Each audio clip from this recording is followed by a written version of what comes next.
remember the first time I visited Joshua Tree. It was desolate, barren, it was hot and dry. And you drive out from Los Angeles into this place that almost feels otherworldly. It's like a different planet. And out of that desolation, there's this life that kind of exists in these crevices and shadows and undertones of all of that. And these abstract-looking trees surviving on nothing.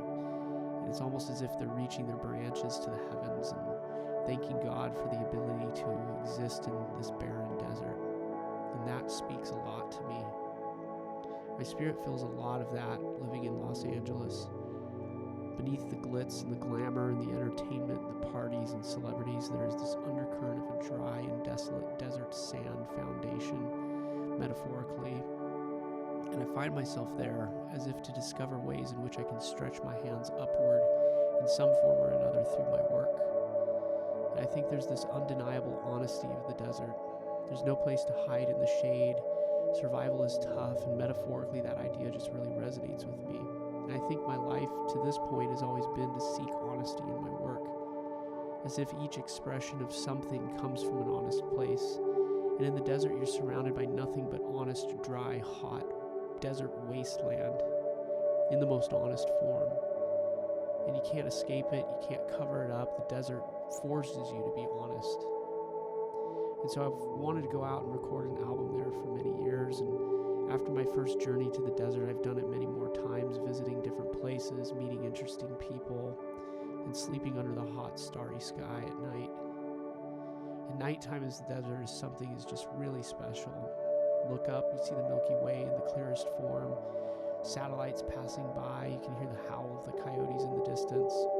It's a safe place when the stars come out and the heat cools you down for a couple hours. And there's just this different sensibility when you put yourself in that kind of environment. When you're surrounded by honesty in the form of nature, being much more brutal and bigger than yourself. You feel small, but you also feel connected. You look out across this brown desert floor with abstract Joshua trees and forms of life and crevices and rocks, hiding in scarce shade from the beating sun. There's a quiet solitude and an honest heat. The life and death existing, and you have no control over any of that. The desert's just this really special place. And so I wanted to just be there, be in this environment, and let these observations give me a sense of things, and somehow let that reflect in the music, and let it reflect as like this sound oasis. It's like a reflection pond without water. I just want to take in the heat and the sun and the sand and the rocks and the desert air and the long horizons, and let that inform and shape the feel of the music. As if the music is somewhat like those Joshua trees, reaching towards the heavens and being thankful for this ability to just be here and survive among the desolation. It's really just to strive for honesty. That's really what I'm going for. And my process for creating this is just to have zero expectations. I have a few ideas of different keys and chord progressions to explore, but I really kept myself from preparing in the traditional songwriting way that you prepare before you go to the studio. I'm not playing preconceived songs in the desert. I'm creating and making and layering and mixing, all live, all on the spot, just kind of reflecting the environment of being in that place. I use looping effects running through Rhodes piano and the guitar to add different textures, and I really wanted to focus on the Rhodes piano and just let that instrument explore new possibilities of sounds and loops through pedals. I think that the Rhodes is just a really special instrument. If you go back and look at all of these bands and artists from the 60s and 70s who used it, that sound is just so unique, so recognizable, and to be able to have an original one and play on that, to kind of be in that desert space and feel everything and play it analog, through tubed amplifiers and different pedals and play on this analog piano is just something really special to do. And so I wanted to explore that sound in a new way and kind of explore, what the Rhodes could be outside of the traditional sounds that we're familiar with. And so I think it turned out really interesting.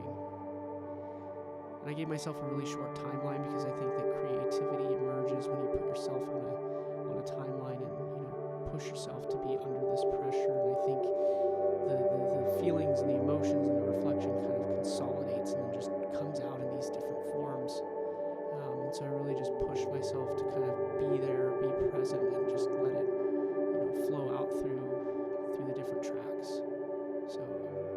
really excited to put this out, and I hope that people take something away from it.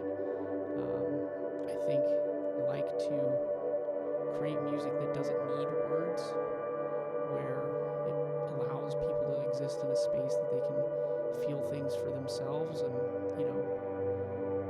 I can kind of create feelings and emotions through the tracks without really saying anything or pushing my thoughts or ideas or different chorus hooks or memorable lines that'll get stuck in your head. I think it's just creating space for people and a different sensibility than a lot of music that's out there.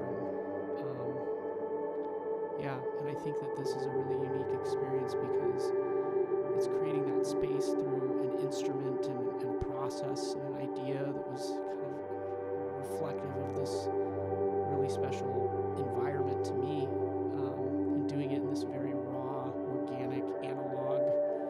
It's not digital or cut up in post-production. It's just very real. And I just hope people kind of get a sense of that realness, and they can sit with it and